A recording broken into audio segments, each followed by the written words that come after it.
예레미야 37장 1절부터 10절까지 한 절씩 교독하겠습니다.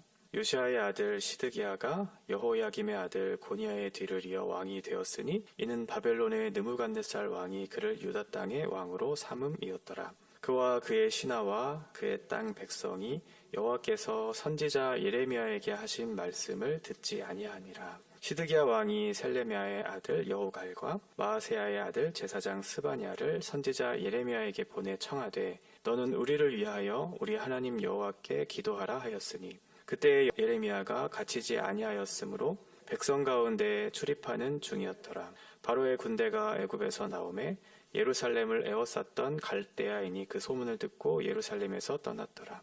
여호와의 말씀이 선지자 예레미야에게 임하여 이르시되 이스라엘의 하나님 여호와께서 이와 같이 말씀하시니라. 너희를 보내어 내게 구하게 한 유다의 왕에게 아뢰라. 너희를 도우려고 나왔던 바로의 군대는 자기 땅 애굽으로 돌아가겠고 갈대아인이 다시 와서 이 성을 쳐서 빼앗아 불사르리라. 여호와께서 이와 같이 말씀하시니라. 너희는 스스로 속여 말하기를 갈대아인이 반드시 우리를 떠나리라 하지 말라. 그들이 떠나지 아니하리라. 가령 너희가 너희를 치는 갈대아인의 온 군대를 쳐서 그 중에 부상자만 남긴다 할지라도 그들이 각기 장막에서 일어나 이 성을 불사르리라. 아멘. 지금 여호야긴 고니야라고 하는 그 왕이 지금 바벨론 포로로 끌려간 상황이고 그 이후에 바벨론이 시드기야를 유다의 왕으로 세운 그런 상황입니다. 이때가 주전 597년 아마도 2차 포로로 끌려간 그때를 얘기하는 것 같고요. 지금 시드기야는 어떠한 상황들을 맞이했었냐면 시드기야의 형이었던 여호야김도 그렇고 그리고 여호야김의 아들이었던 지금 여기에 나타나는 고니야, 여호야긴이라고도 하는 그 두 사람이 애굽에 의해서 유다의 왕으로 세워졌던 것을 경험했던 사람이고 그리고 자기도 지금 바벨론에 의해서 유다의 왕으로 세워진 그것을 경험한 사람이에요. 뿐만 아니라 여호야김은 애굽으로 포로로 끌려간 이후에 죽음을 맞이했던 것을 보았고 지금 그의 아들이었던 고니야는 바벨론의 포로로 끌려간 상황이에요. 그러니까 지금 시드기야는 자기의 어떤 안위를 생각할 수밖에 없는 그런 상황이겠죠. 지금 강대국들 사이에 이 유다라고 하는 그 나라의 존망이 달려있구나라는 것을 알았을 거예요. 그러니까 지금 정치적인 어떤 상황들, 이런 역사적인 정황들이 지금 시드기야로 하여금 이 상황을 어떻게 판단해야 될지에 대한 것들을 굉장히 고민하게 하는 그런 시점이었다는 거죠. 과연 하나님의 말씀이 들려지고 있는 이 상황 속에서 시드기야는 하나님의 말씀을 근거로 해서 그것들을 판단할 것인가 아니면 그동안의 경험들, 자기의 형제와 자기의 조카가 끌려가고 또 죽음을 맞이한 이 상황들, 자기도 어쩌면 그런 상황을 맞이할 수밖에 없는 그런 현실들 속에서 내가 어떠한 것을 근거로 이 상황을 판단하고 결정할 것인가 라고 하는 그런 고민들이 분명히 있었겠죠. 지금 유다의 왕을 다른 나라에 의해서 세움을 받았다고 하는 것은 유다는 실질적으로 그 나라가 망했다는 것을 지금 의미한 거죠. 하나님께서 약속하신, 예고하신, 경고하신 그 하나님의 말씀들이 이미 임했고 그 심판의 결과들이 이미 이루어지고 있고 그 완성을 향해 나아가고 있다는 사실을 지금 시드기야는 확인했을 거예요. 어떻게 보면 지금 예루살렘이 남아있기는 하지만 아직 불타 있지는 않지만 명목상 남아있는 거지 실질적으로는 지금 그 나라의 운명이 이미 빼앗긴 그런 상황이었다라고 하는 거죠. 그러면 하나님의 말씀이 이미 임한 것처럼 보이는 지금 상황들, 그러면 어떻게 해야 되냐면 그 하나님의 말씀이 반드시 성취될 것이구나라고 하는 그 확신을 가지고 하나님께 이제라도 돌아서야 하는 그런 상황이었겠죠. 그런데 지금 시드기야를 포함한 그의 고관들, 그의 백성들은 하나님의 말씀을 따라서 돌이키려고 하는 생각들이 전혀 없었던 것 같아요. 2절에 보면 그와 그의 신하와 그의 땅 백성이 여호와께서 선지자 예레미야에게 하신 말씀을 듣지 아니했다. 시드기야 왕뿐만 아니라 고관들, 백성들, 그러니까 아무도 핑계할 수 없다는 거죠. 왕만 그랬던 건 아니고요. 리더들만 그랬던 건 아니고 백성들도 하나님의 말씀에 귀를 닫고 듣지 않겠다라고 지금 그렇게 했다는 거죠. 이미 20년 넘게 예레미야가 하나님의 말씀을 전했어요. 바벨론에게 너희가 망할 거야. 너희가 둘러싸여서 포로로 끌려갈 거야 라고 하는 그 유다의 멸망을 예고했음에도 불구하고 그리고 그 예고한 그 말씀이 지금 이미 이루어지고 있다는 사실을 경험했음에도 불구하고 이들은 그 하나님의 말씀에 돌이키지 않았다. 36장 31절에 보면 내가 일찍이 그들과 예루살렘 주민과 유다 사람에게 그 모든 재난을 내리리라 선포하였으나 그들이 듣지 아니하였느니라 라고 말씀하고 있죠.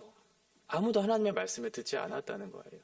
수도 없이 하나님의 말씀을 전했음에도 불구하고 그들은 명목상 하나님의 말씀을 듣는 것처럼 보였지만 실제적으로는 하나님의 말씀을 배척하는, 왜 그랬을까요? 아마도 유다의 백성들은 그런 생각을 했을 것 같아요. 본인들은 선택받은 그런 민족이라는 거죠. 그리고 하나님 앞에 지금 우리가 제사를 드리고 있다, 우리가 성전을 가지고 있다라고 하는 그런 생각들이 있었던 것 같아요. 오늘날 우리들에게 적용해 보면 하나님께서 여러 가지 그 마지막 때의 징조들을 우리들에게 보여주셨잖아요. 그리고 지금 현실을 보면 그런 징조들이 나타나고 있고 하나님의 경고의 메시지가 어떠한 형태로든 심판의 결과들이 맺혀지고 있고, 또 우리의 한국교회를 보면 하나님의 말씀이 살아 역사하는 그런 부흥의 역사들을 경험했지만, 근데 지금의 현실을 보면 많은 사람들이 교회를 떠나가고 있고 다음 세대들이 이 교회로 올까, 이 다음 세대들이 이어질까라고 하는 그런 고민들을 우리가 안고 있음에도 불구하고 우리의 현실을 벗어나기 위한, 그 하나님의 말씀에 순종하기 위한 몸부림이 우리 가운데 있는가, 그런 것도 우리도 좀 살펴봐야 될 필요가 있는 것 같아요. 오히려 하나님의 말씀이 더 흥왕하고 그 교회가 더욱더 성장하는 때에야 우리가 더 무릎을 꿇고 하나님 앞에 금식하면서 기도했던 그런 경험들이 있으시죠.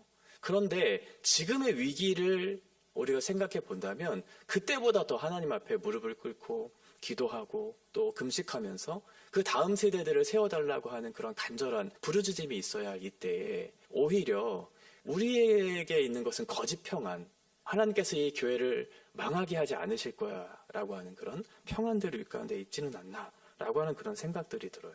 하나님께서 분명히 말씀해 주셨으면 거기에 대해서 반응을 해야 되는데 우리는 그냥 그 말씀이 우리에게 지금도 주어지고 있으니까 그 은혜의 때가 우리 가운데 날마다 있을 것이라고 하는 그런 거짓 확신들, 스스로 그것들을 믿고 스스로 확신하는 그런 일들이 우리 가운데도 있겠다라는 생각을 좀 하게 됐어요. 이러한 상황 속에서 지금 시드기야가 3절에 보면 사람을 보내서 예레미야에게 기도를 부탁을 하죠. 여후갈과 스바냐, 이 사람들은 시드기야의 측근들이면서 친애굽파였던 사람들이에요.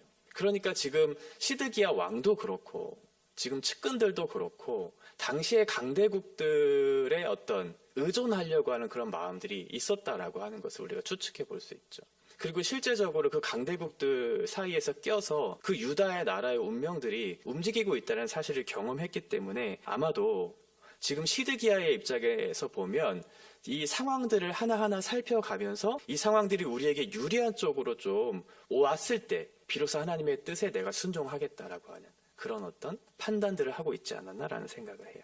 아마도 이 시드기야가 기도를 요청한 배경을 살펴보면 열왕기하 19장에 보면 이제 예루살렘이 그 아수르 사네립의 군대에 둘러싸인 그런 때에 그 시드기야가 이사야에게 이제 기도 부탁을 하죠. 그리고 이사야의 기도를 통해서 18만 5천 명이라고 하는 그 군대가 이제 물리쳐지는 그런 것을 아마 경험했고 그것을 알았기 때문에 아마도 시드기야는 선지자에게 예레미야에게 이 기도를 요청하면 아마도 그때의 경험과 같은 하나님의 일하심을 볼 수 있지 않을까라고 하는, 지금의 상황을 벗어날 수 있지 않을까라고 하는 그런 생각들로 아마 이 기도 부탁을 했던 것 같아요.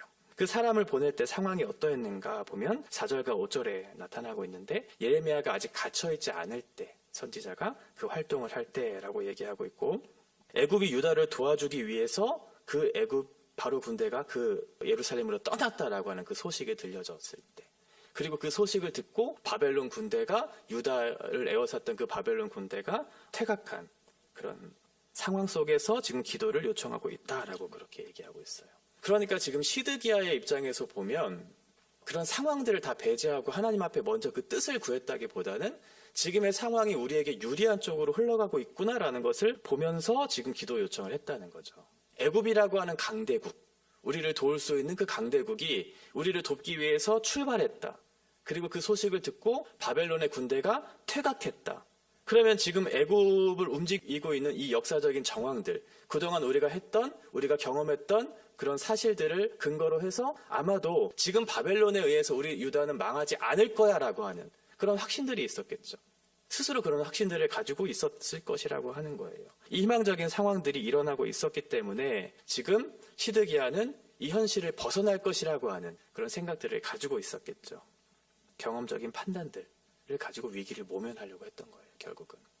결국 시드기야가 기도 요청을 했다는 것은 하나님에 대한 절대적인 신뢰, 하나님께서 이 상황을 바꿔내실 수 있을 것이라고 하는 그런 신뢰를 바탕으로 해서 기도 요청을 한 것이 아니고, 내가 생각해 보니 자기의 형도 자기의 조카도 이 강대국들 사이에서 끌려가고 죽임을 당하는 이 현실, 유다의 존망이 이들의 현실 속에 우리가 있다는 사실을 생각하면서 이 상황들을 보고 판단했던 거죠.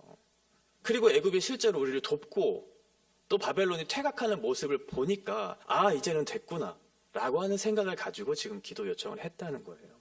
그때 하나님께서 6절에서 이렇게 말씀하시죠. 아니다. 다시 한번 하나님께서 말씀해 주세요. 이 말씀해 주셨다는 것은 다시 한번 경고의 메시지이기는 하지만, 유다에게 있어서 그 말이 별로 듣기 싫은 말이기는 하지만, 반대로 생각하면 아직 하나님께서 우리에게 말씀을 주고 있다는, 어떻게 보면 희망적인 어떤 은혜의 때라고 하는 그런 생각들을 가지고 이 말씀을 받았어야 했는데, 가장 안타까운 게 뭐냐면 말씀이 더 이상 들려지지 않은 때잖아요. 그런데 어찌됐건 하나님께서 우리에게 듣기 싫은 말이라 할지라도 그 말씀이 선포되고 있다는 사실을 기억하면서 이 말씀을 듣고 내가 돌이켜야 되겠다라고 생각을 했었어야 할 시드기야. 그런데 그렇게 하지 않았고 결국 하나님께서는 다시 한번 이 말씀을 주시죠. 7절과 8절에 보면, 너희를 보내어 내게 구하게 한 유다의 왕에게 아뢰라. 너희를 도우려고 나왔던 바로의 군대는 자기 땅 애굽으로 돌아가겠고 갈대아인이 다시 와서 이 성을 쳐서 빼앗아 불사르리라. 지금 애굽이 우리를 도우러 왔고 갈대아인이 퇴각하는 소식을 들었지만, 그러나 지금 하나님께서 뭐라고 말씀하시냐면 그 애굽 군대가 다시 돌아갈 것이고 그 퇴각한 바벨론이 다시 돌아와서 너희를 치게 될 것이다. 이렇게 얘기하고 있어요. 7절에 보면 내게 구하게 한 유다의 왕 시드기야를 얘기하고 있는데, 마치 삼자에게 대해서 지금 얘기하고 있는 것처럼, 그러니까 시드기야가 하나님을 진심으로 찾았다면, 정말 경건하게 하나님을 사랑하면서 그것을 찾았다면 이렇게 말씀하시진 않았겠죠. 내게 구하게 한 유다의 왕, 이렇게 말씀하시지는 않았을 거예요. 히스기야가 이사야에게 기도를 요청했을 때에는 어떻게 했냐면, 정말 하나님에 대한 신뢰와 믿음을 바탕으로 기도 요청을 했을 뿐만 아니라 히스기야도 하나님께 기도했거든요. 그런데 지금 시드기야는 뭐냐면 측근들에게 그냥 심부름 시키듯이 예레미야에게 가서 기도 요청을 해라, 이 부탁이 아니라 명령이었어요. 사실은 원문으로 보면 명령한 거거든요. 그러니까 이 시드기야의 마음속에는 무엇이 있었을까요? 하나님의 말씀을 내가 돌이킬 수 있다고 생각했던 거죠. 바꿀 수 있다고 생각했던 그런 교만한 마음을 가지고 이 기도 요청을 명령을 하게 한 거죠. 그리고 본인은 하나님을 찾지 않았던 거예요. 그러니 하나님께서 그 시드기야를 보면서 얼마나 괘씸했겠어요. 내게 구하게 한 유다의 왕에게 아뢰라. 너희를 도우려고 나왔던 바로의 군대는 자기 땅 애굽으로 돌아갈 것이다. 갈대아인이 다시 와서 이 성을 쳐서 빼앗아 불사르리라. 여기 7절에 돌아가겠다, 8절에 다시 와서, 이 말이 똑같은 동사거든요. 그러니까 하나님께서 이렇게 얘기하신 거예요. 애굽의 군대는 돌아갈 것이고 바벨론의 군대는 돌아와서 너희를 칠 것이다. 이렇게 얘기하고 있어요. 그리고 너희를 불사를 것이다. 이 불사르다는 것도 앞에서 36장에서 여호야김 왕이 하나님의 말씀 예언의 두루마리를 불살랐던 일이 있었죠. 그러니까 하나님의 말씀을 통해서 우리에게 주시고자 하신 메시지가 있었는데 여호야김은 그 말씀을 무시하고 불살랐던 것처럼 하나님께서 바벨론 군대를 통해서 예루살렘을 불사를 것이다. 그러니까 어떻게 보면 하나님께서는 지금 유다 왕이 행한 그들의 행한 모든 일들을 기억하시면서 그 악함을 결코 넘기지 않으시겠다라고 하는 강력한 심판의 표현을 하고 있다는 거죠. 하나님을 신뢰하지 않고 강대국을 신뢰했던 너희들, 하나님의 말씀을 신뢰하지 않고 하나님의 말씀을 불살랐던 너희들, 너희가 신뢰한 그 강대국이 아니고 내가 선택한 그 백성을 통해서 너희를 심판할 것이다. 하나님의 말씀을 업신여기고 불살랐던 그 일을 내가 간과하지 않을 것이고 예루살렘을 내가 불살리게 할 것이다 라고 하나님께서 그렇게 말씀하고 있죠. 그러면서 마지막 9절과 10절에 보면, 여호와께서 이와 같이 말씀하시니라. 너희는 스스로 속여 말하기를 갈대아인이 반드시 우리를 떠나리라 하지 말라. 그들이 떠나지 아니하리라. 스스로 속이지 말라. 헛된 소망을 품지 말라. 너희가 가지고 있었던 역사적인 상황들, 경험적인 판단들, 너희가 가지고 있는 희망적인 소망들, 이런 것들을 가지고 스스로 속지 말라, 속이지 말라. 가령 너희가 너희를 치는 갈대아인의 온 군대를 쳐서 그 중에 부상자만 남긴다 할지라도 그들이 각기 장막에서 일어나 이 성을 불사르리라. 하나님의 말씀은 너무 단호하시죠. 너희가 설령 너희가 모든 지혜를 짜내고 너희가 모든 능력을 발휘해서 갈대아인을 쳐서 무찌른다 할지라도 갈대아인들 중에 부상자들만을 가지고서라도 내가 예루살렘을 칠 것이라고, 이 성을 반드시 불사르실 것이라고, 이 심판을 피할 수 없을 것이라고 하나님께서 단호하게 말씀해 주시죠. 이들의 희망적인 어떤 바람이, 그리고 지금 외적인 상황이 이 상황을 바꿔낼 수 없다는 거예요. 너희 스스로 말하기를, 너희 스스로 바라기를 하는 그런 확신, 외적인 상황들, 애굽이 오고 바벨론이 퇴각하는 그런 외적인 상황들이 지금 하나님의 뜻을 바꿔낼 수 없다. 하나님의 뜻은, 한번 선포된 그 하나님의 뜻은 결코 바꿔낼 수 없다.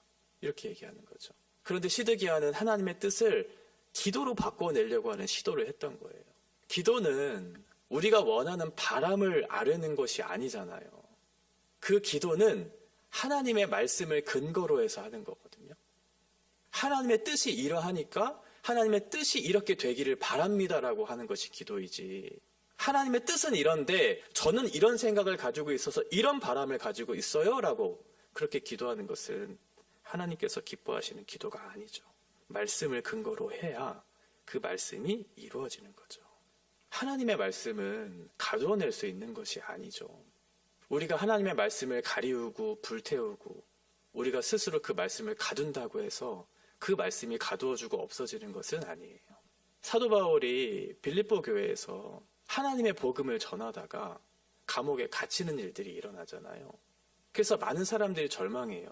저 큰 사도가, 그 큰 일을 했던 그 사도가 이제 감옥에 갇히게 되었으니 이제 저희를 누가 더 할 수 있을까?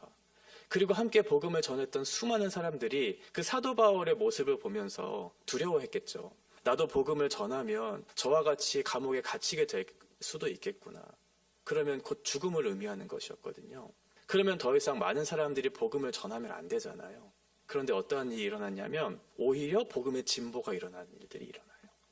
바울의 뒤를 이어서 수많은 복음 전도자들이 일어나 복음을 전하기 시작했고, 사도 바울은 옥에 갇혀서도 내가 옥에 갇힌 것은 그 복음의 진보를 위해서 하나님께서 이곳에 두신 것이지 라고 하면서 오히려 하나님께서 주시는 그 새로운 관점으로 그 문제들을 해석해내는 일들이 일어나게 되죠.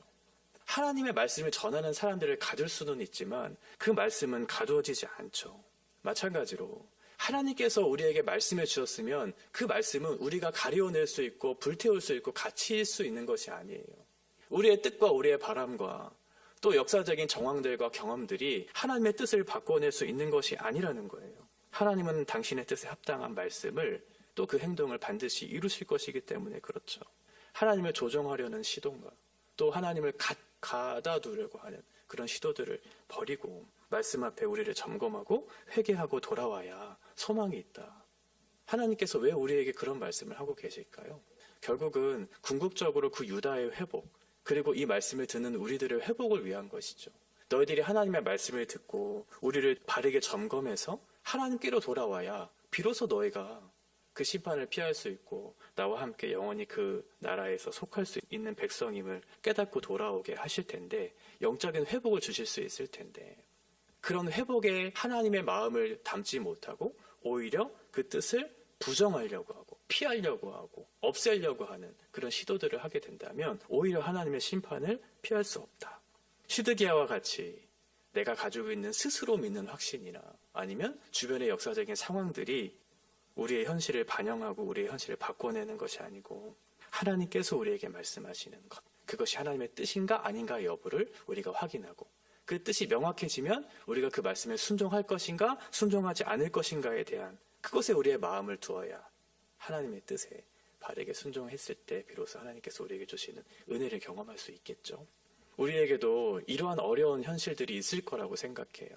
내가 그동안 했던 경험들이 있고 그리고 내가 가지고 있는 확신들이 있어요. 그러면 그 확신과 경험들로 하나님의 말씀을 나도 모르게 제한하는 때가 있을 수 있거든요. 그것을 우리가 스스로 판단하고 점검하기는 너무나 어려우니까 성령께 그 도움을 구해야겠죠. 하나님, 제가 이런 현실을 맞이했는데 이 현실을 어떻게 하나님의 말씀으로 해석해내고 이 말씀을 적용해야 합니까? 라고 하면서 우리의 가리워진 눈과 우리의 닫힌 눈을 열어 하나님의 말씀 앞에 정직하게 우리를 점검하고 우리에게 주시고자 하시는 뜻을 순종할 수 있는 용기를 달라고 그렇게 기도하셔야겠죠. 하나님께서 우리에게 이 시대 가운데 요구하시는 것이 저는 있다고 봐요. 한국교회에 또 우리 우면동교회에 또 다음 세대를 위한 하나님의 뜻과 마음이 있을 텐데 우리는 그것들을 다 무시하고 배제하고 불사르고 가둬둔 채 하나님의 뜻에 순종하지 않고 내가 원하는 우리가 알고 있는 것에 하나님의 뜻을 가두려고 하지는 않는가라는 생각을 좀 하게 됐습니다. 오늘도 말씀 앞에 정직하게 반응하는 하루가 되었으면 좋겠고 그 말씀 앞에 순종함으로 하나님께서 우리에게 이루시고자 하시는 그 뜻을 분별하고 또 살아내는 그런 복된 하루가 되시기를 바랍니다.